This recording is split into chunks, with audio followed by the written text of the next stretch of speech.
Hello everyone, welcome back. My name is Arias, and today we're going to be talking about NanoXPLore, the largest graphene producer in the world. We'll get into how they plan to take graphene to the mainstream, what products they're already in, their advantages in this market, and much more. Don't forget to like and subscribe if you enjoy this type of content, and leave any video suggestions and feedback in the comments below. And without further ado, let's get into it. Let's start out discussing how NanoXPLore intends to bring graphene into the real world. Graphene is currently struggling from a chicken and egg problem.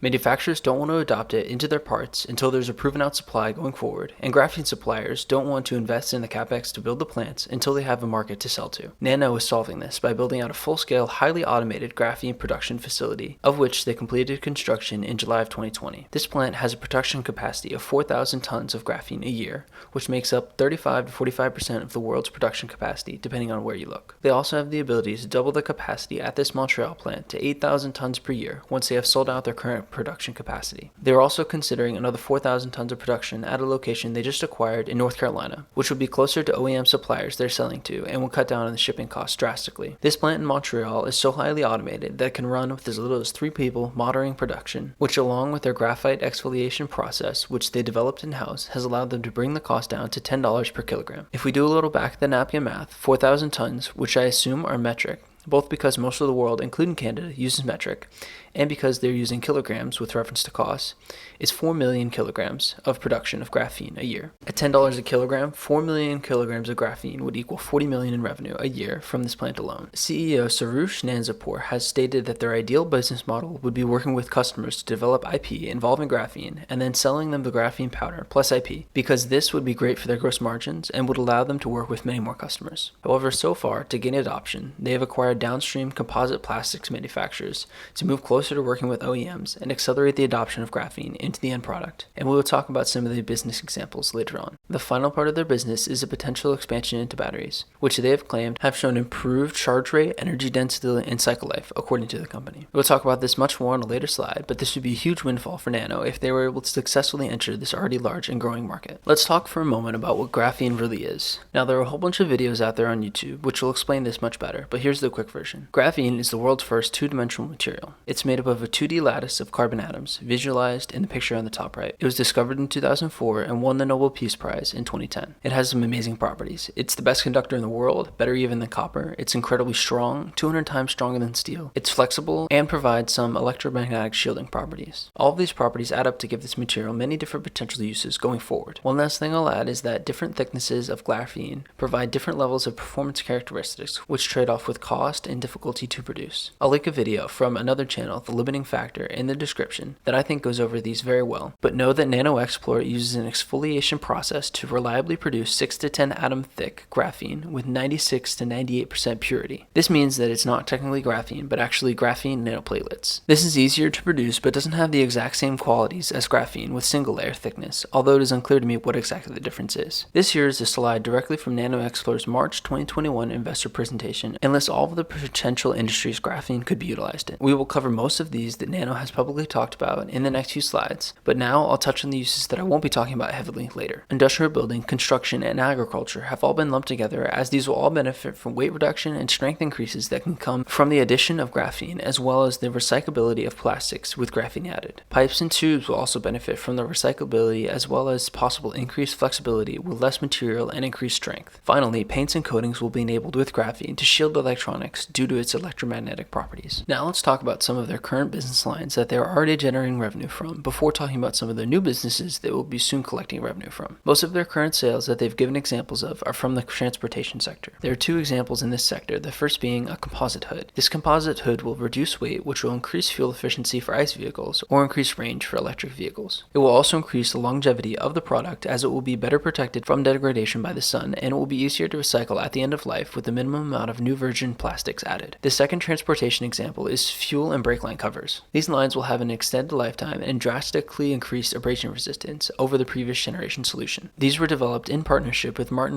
which is Nano's biggest shareholder. Martin is a tier 1 OEM supplier and sells to all sorts of car companies from Tesla to Volkswagen to Ford. This business segment could be huge for NanoXPLORE going forward, as more and more emphasis is placed on decreasing the weight of the vehicles. OEMs will look for the solutions like the one shown here with graphene to improve the efficiency of vehicles. The other current business line that they have given us an example of in use is wind turbines. turbines. Graphene's addition reduces the weight and increases the strength of the wind turbine. Outside of my research for the company, I've actually heard of the problems surrounding the longevity of wind turbines' blades many times, as years of small particles battering the cutting edge of the blades is causing them in some cases to slowly disintegrate. If graphene could help solve this problem, and this is pure speculation, this could eventually become another huge business for Nano going forward. Even if they can't fully solve this problem, they're already in use, and I imagine this will only expand going forward as wind energy is further adopted. Now for the business lines that are next up, which I think will show extreme growth for the company going forward. Here I highlight their chance to move into plastics as well as consumer good packaging. The main advantage here is that the addition of graphene makes their recycling of plastics much more efficient. As governments are starting to make companies responsible for the end of life of their product packaging, graphene can make this process much easier, as at the end of life they can fully recycle the plastic without the addition of new virgin plastics while still maintaining its structural properties. This is shown in the graphic in the top right, where not only does the graphene improve the plastic's stiffness, but the plastic with graphene still has a higher stiffness after being recycled 2 times, while the plastic without graphene had a 10% loss in stiffness. Nano's CEO seems very bullish on this part of the company and has talked about coming purchase orders in the next few months. This could have a big effect on the supply chain of consumer goods companies going forward, as they in theory only have to recycle bottles from the products that they have produced. The way I imagine this is a shampoo company, for example, making their bottles with graphene and then recycling these bottles that have graphene included and making them back into more shampoo bottles, closing the loop. After thinking about it, this may have lots of other unintended effects, like making plastics with graphene more valuable after use because they can be reused. The example of this that was highlighted in their investor presentation was an agricultural or industrial floor that is made with 100% recycled plastics and will be fully recyclable without any virgin plastic added at the end of life. I have high confidence that this will extend into other plastics uses in the near future and bolster Nano's revenue as a result. Let's take a break from talking about products and talk about the CEO, Soroush Nanzapour. Soroush got his PhD in material science at the University of Barcelona, so he understands the business from the baseline physics up. And I love that about a CEO. He's been involved in businesses all his life, and Nano is his 4th business. He started NanoXPLore in 2011, and it became what it is as almost an accident. He was buying old broken lab equipment, fixing it, and then reselling it on eBay. This worked for the most part, but sometimes he could not resell some of the items, so he thought he could use them in the meantime as a lab for hire. At this point, they were taking all of the work they could get, and someone asked them to do some work with graphene, so they accepted. Soroush and the team came back 6 months later with the work done, only to realize that the company that had wanted the work done was out of business, leaving Nano with a bunch of IP surrounding graphene, and thus they started a graphene business. In the few interviews I've seen him with, he's always been asked why he doesn't promote the company more, and he's always come back saying something to the effect of, the stock is doing well and we have liquidity, so we'd rather show the world what we can do rather than talk about it, and I really like that way of doing business. Overall, I think very highly of Soroush, as he's technically inclined, business savvy owner, operator, founder, and I think he'll be an excellent CEO going forward. Now let's talk about the big upside for this company, battery production. The setup for this is that the demand for batteries will dramatically increase, especially throughout the next decade, as demonstrated by the chart in the top right. And that chart is vastly underestimating demand, in my opinion. Tesla alone is aiming for 3,000 gigawatt hours of production in 2030. I think demand will be closer to 3 or 4 times the shown figure in the graph as all vehicles go electric and as the demand for stationary storage skyrockets to smooth the solar duck curve. NanoXPLore has been positioning themselves to take advantage of this boom for years, as they've been doing in-house dedicated R&D work. They claim to have developed graphene-based additives that improve energy density, charge rate, and cycle life. Of course, lab-scale batteries are very different to full-scale production, and this will be a massive challenge for Nano to make this a reality. Because of the massive challenge of becoming a new battery manufacturer, I'd give this battery business a relatively low chance of coming to fruition. I also think that these batteries will not be the most premium in terms of specific capacity or energy density by the time they make it to market.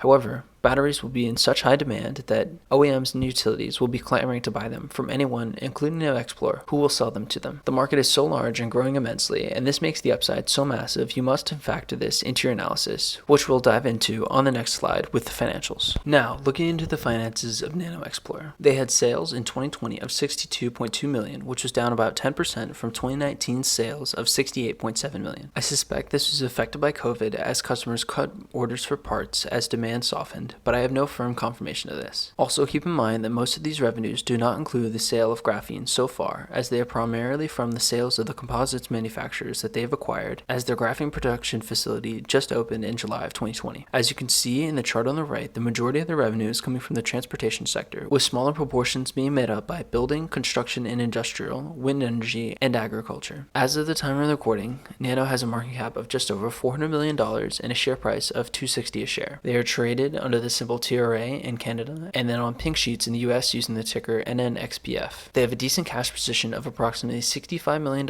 after a stock sale worth $43 million in February, and are in a good position to raise more money going forward. For the remainder of the slide, I will do a quick projection of Nano's revenue going forward, both in regards to the more traditional graphene products as well as the potential expansion into batteries. For the graphene segment, according to third-party research cited by the company, the graphene market is projected to grow at a CAGR of 39% from 2020 to 2027 and reach a total market size of $3 billion. Starting from a top-down approach and projecting that $3 billion market to keep growing at a 40% rate until 2031, the market size would be worth $11.5 billion. If Nano's market share, as more entrants get into this market, were to drop from 45% to 33%, they would show total sales from the graphene segment of $3.8 billion. This way of projection paints a pretty rosy outlook and would justify a clear 10x in 10 years. Another way of looking at it is bottoms up. Let's say that the $40 million in sales that they can generate from their current graphene production plant grows at a 40% rate until 2031. This would yield sales of $1.1 billion. Massive growth to be sure, but not nearly as substantial as the top-down analysis. Neither projections include the fact that Nano will be able to achieve greater margins than competitors due to their fully automated production plant and dominant market position. They also fail to include their entire composites business, which makes up practically all of their sales right now, and will enable them to further monetize their graphene production capacity. I would lean towards using the top-down method because graphene as a platform is still in its infancy, and in hindsight, it's always a bad idea to bet against something right before it enters the S-curve of adoption. So just from their graphene business, they have a clear path for a 10x in 10 years. But now let's take a look at their batteries and the massive potential they provide. The chart from the previous slide projected that demand for lithium-ion batteries would be about 2 terawatt-hours in 2030, but this is a dramatic understatement in my opinion. Tesla alone is aiming for 3 terawatt-hours of production in 2030, and global production could be anywhere from 3 or more times that as we transition to sustainable energy. For this projection, I am going to take the lower bound and say that the world will have 9 terawatt-hours or 9 billion kilowatt-hours of production in 2030. Let's say that the price per kilowatt-hour of batteries comes down to $50 per kilowatt-hour, but doesn't go any lower because the demand stays so high throughout the decade. The total market size would then be worth about $300 billion.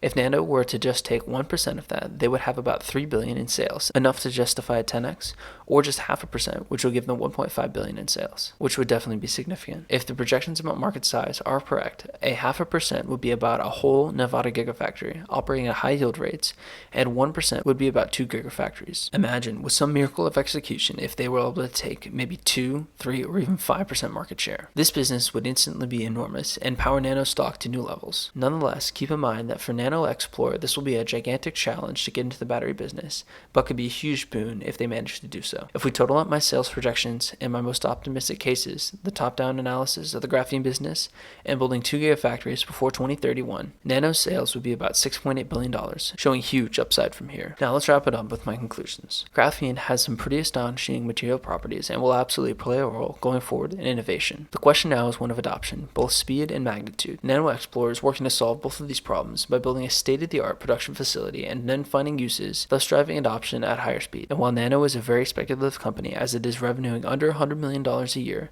I don't perceive it to be as speculative as many other penny stocks because of their technological lead and industry position going forward. The battery business obviously presents immense upside. I also appreciate their focus on efficiency even from early stages as they are building their first plant. Finally, I believe, and Sarush stated this as well, that they will have no shortage of positive catalysts going forward as they will announce multiple contracts selling out their 4,000 tons of graphene production over the next year and possibly even greenlighting the expansion of another 4,000 tons of production. Finally, for my position in the stock, I have not started a position in Nano yet. However, this is just due to me having to fight my broker over being allowed to trade OTC stocks. When I do get approved, I will be looking to add shares anywhere under 500 million, especially closer to the 400 million market cap. I plan to keep this position under 1% until I can get further information on the business and until they prove the business out further. Lastly, I have put together a playlist of video resources that I highly check out as you continue your research. Thanks for watching. What do you think of NanoXPLore? What's their future potential? Are you interested in owning this stock? And what's your price target going forward? Let me know in the comments. Don't forget to like and subscribe. It really helps out the channel. My goal is to hit 1,000 subscribers as soon as possible, and I'd love to have you along for the ride. Thanks again for watching and have a great rest of your day.